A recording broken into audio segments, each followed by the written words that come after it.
What are you doing in my swamp?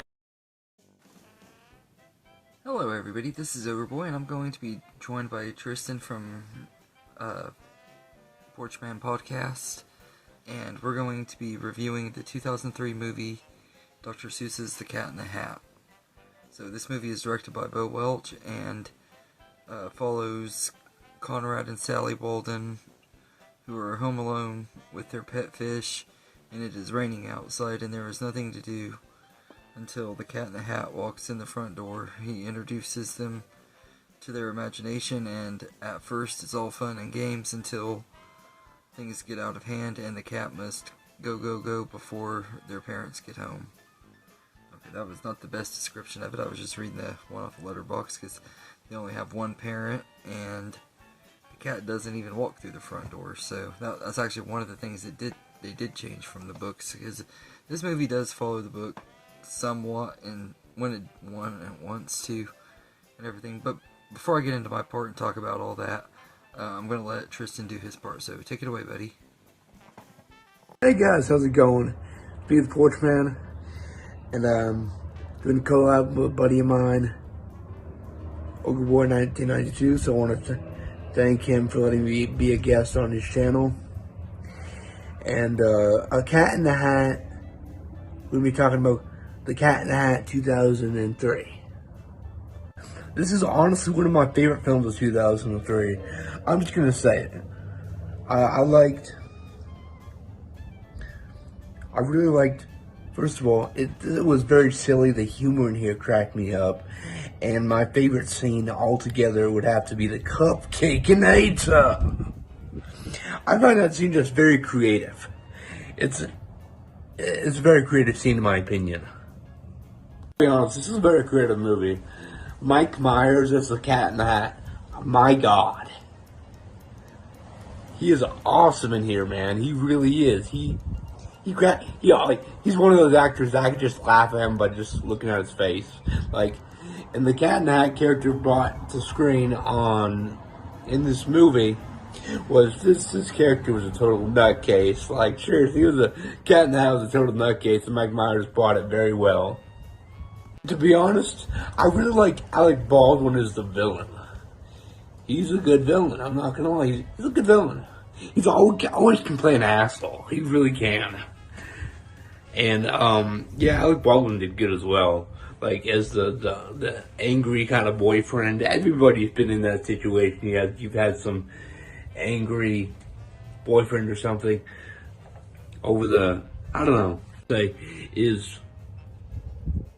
everyone's had if they've had split parents or something, the new boyfriend who's a total asshole, or just like an asshole stepdad or something like that. You know what I mean? Everybody's had that. Alec Baldwin can play that very well.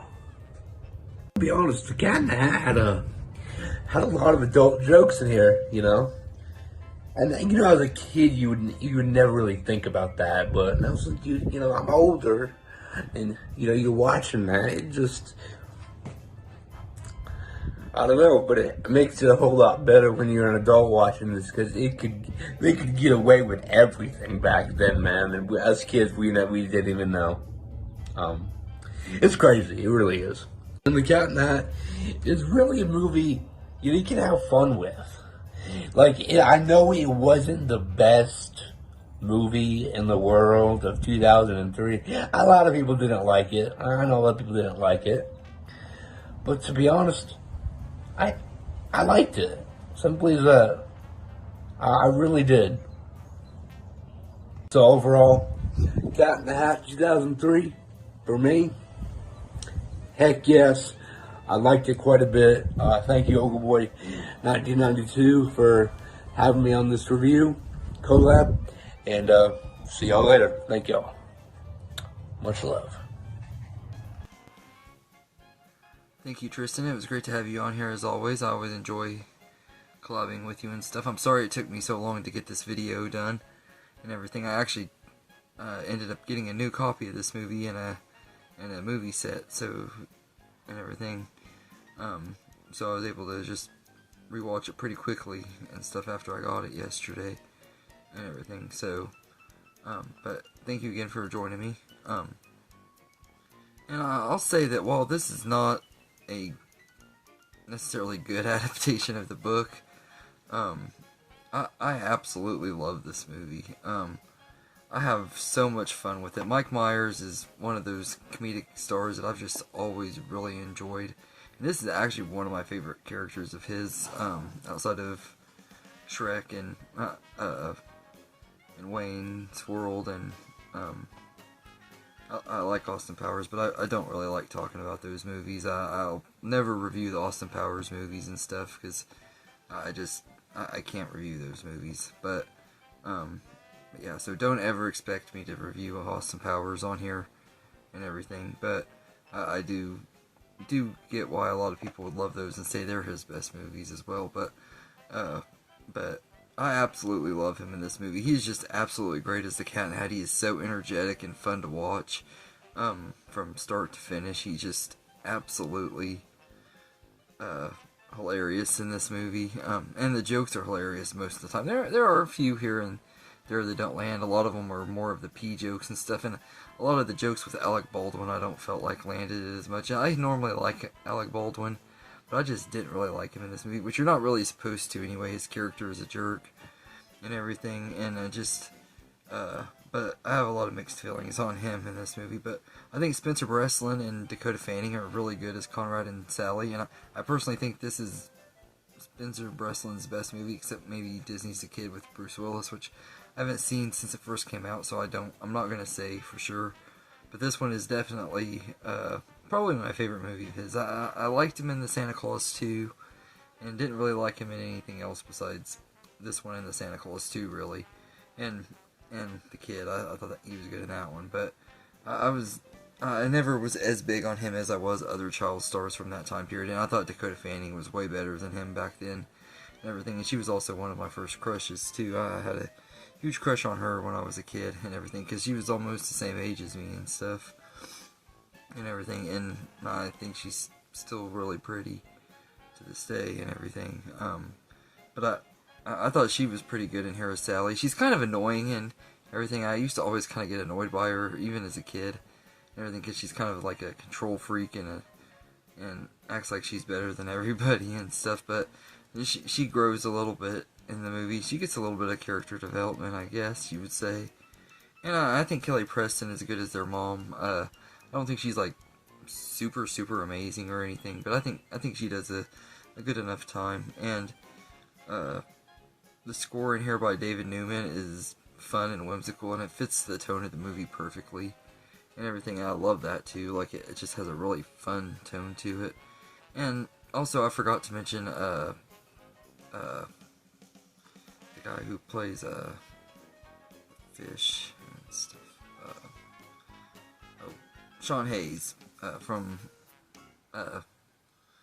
Will and Grace. I had forgotten what his name was. He plays two characters in here. He plays Mr. Humberflug, who is the boss to Conrad and Sally's mom, and he does the voice of the fish. And I really like him as the fish, Mr. Humberflug. I think he's funny, but he doesn't have a lot of screen time and everything, but he's okay. But he's kind of an annoying character too. He's one of the ones that's kind of annoying to me. But I liked him as a fish though. And also loved like the set design and the costume and stuff. Like the cat looks really cool and stuff, and he has different costumes throughout the movie. And there are so many great fun scenes, like Tristan mentioned, that the Cupcakeinator scene. I love that part. I've always thought that was just absolutely hilarious. I don't know, my favorite one might be the whole musical number that he does when they show him balancing himself on the ball and stuff, which is in the book and everything. But I love that, like, just that whole musical number is just absolutely hilarious. But this movie is filled with tons and tons of innuendos and quotable moments and stuff. I've quoted this movie I don't know how many times and everything, and like a lot of times when I'm trying to surprise somebody, I'll say, "I got a surprise for you, something magical and full of wonder." But yeah, I love this movie, and Mike Myers is just so great as the Cat in the Hat. I mean, I think he brings just as much fun and energy to the Cat in the Hat that Jim Carrey brought to the Grinch, to be honest, and everything. And I just rewatching this movie, I just came to really appreciate it a lot more than I used to. Because, like, I loved it when I was a kid, and then in my 20s and stuff, I kind of just didn't like it near as much. And then I rewatch it now and everything, and I liked it a whole lot more now than I think I ever have, really, to be honest. I really enjoyed it a lot this time. Everything, and it could also be the nostalgia, too, because, I mean, it was a big movie in my childhood and everything. This was the first movie that I had seen after my grandma died in the theater, and it was the one that kind of, one of the first real fun experiences I had after she died and stuff, because it was a rough time for a while. But yeah, this movie is fun, and also the scene where they're riding Mrs. Kwan like it's an amusement park ride, and he even mentions Universal Studio, is just absolutely hilarious and everything. I know it's really silly and stuff, but it's hilarious, and the sets and stuff in that scene are just so awesome and everything. And Bo Welch, who directed the movie, has been a production designer on a lot of really great movies like Edward Scissorhands and a lot of other movies from the 80s and 90s. So, I mean, he was a good choice to do this movie and everything. And also, I think this movie is super fast-paced, and I like that, because, I mean, you don't need the movie to be too long and everything. Although there are a couple of deleted scenes that I think would have made the movie even better that are on the DVD, just an extended part to the musical sequence, and a couple of other ones that just have a little bit of added jokes to it that I think would have made the movie better and everything.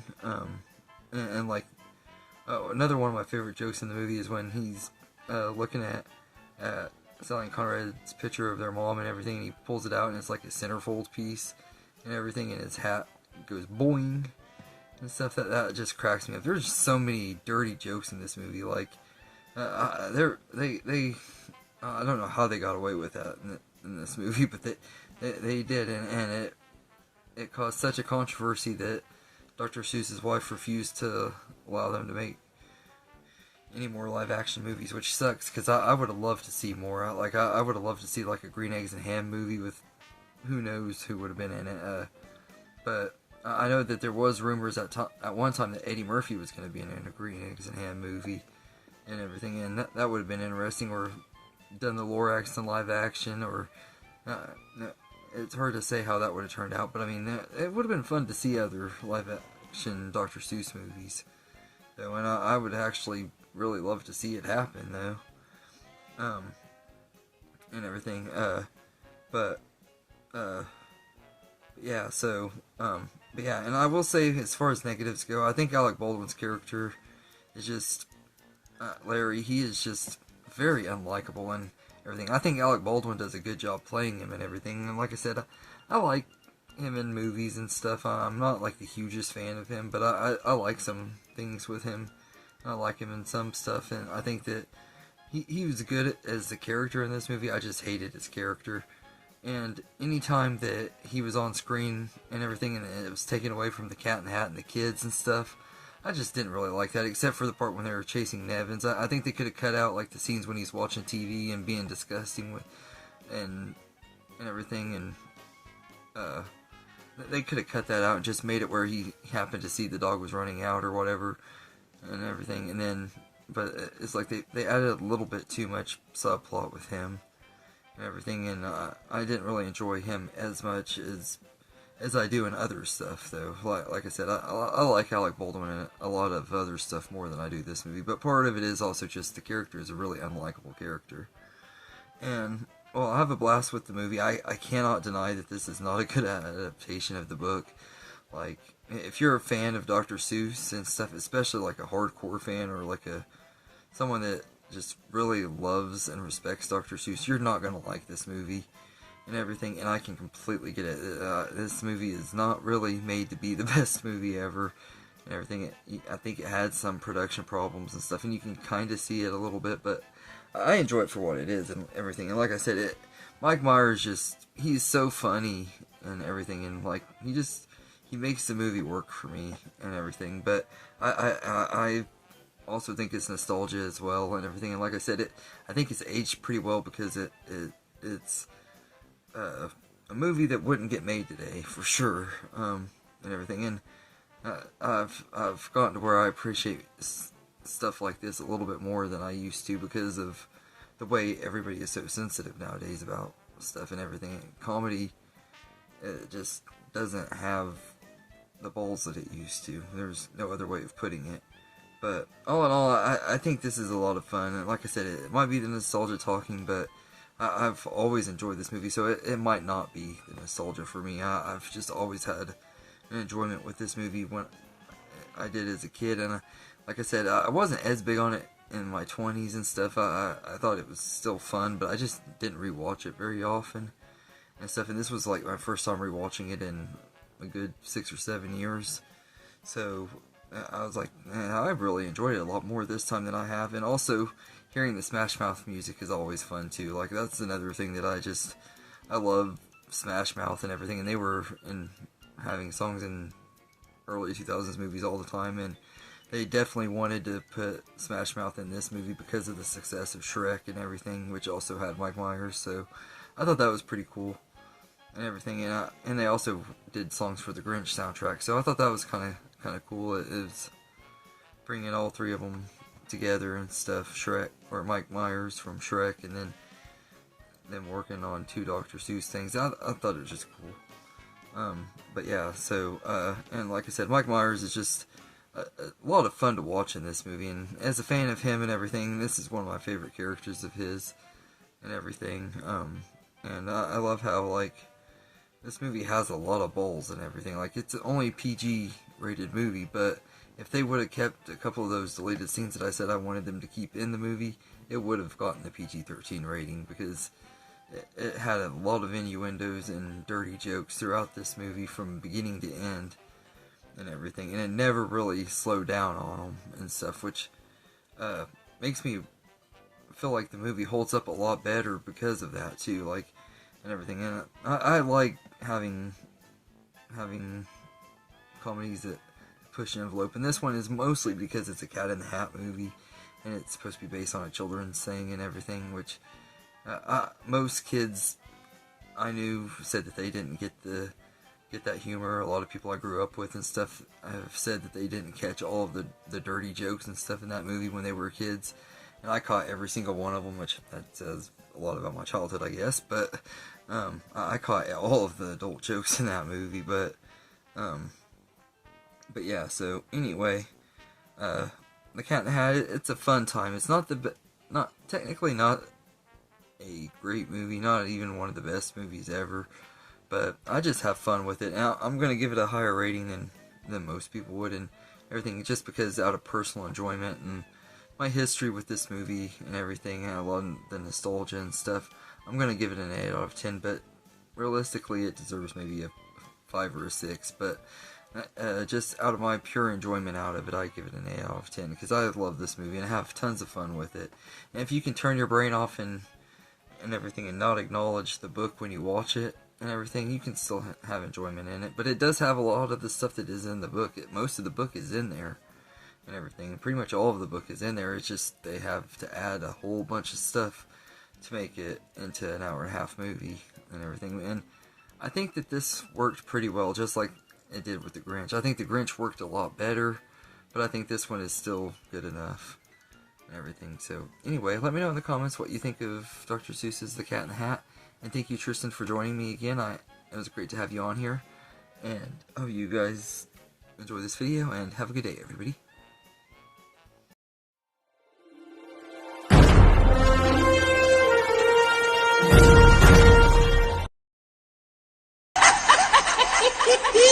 Yeah!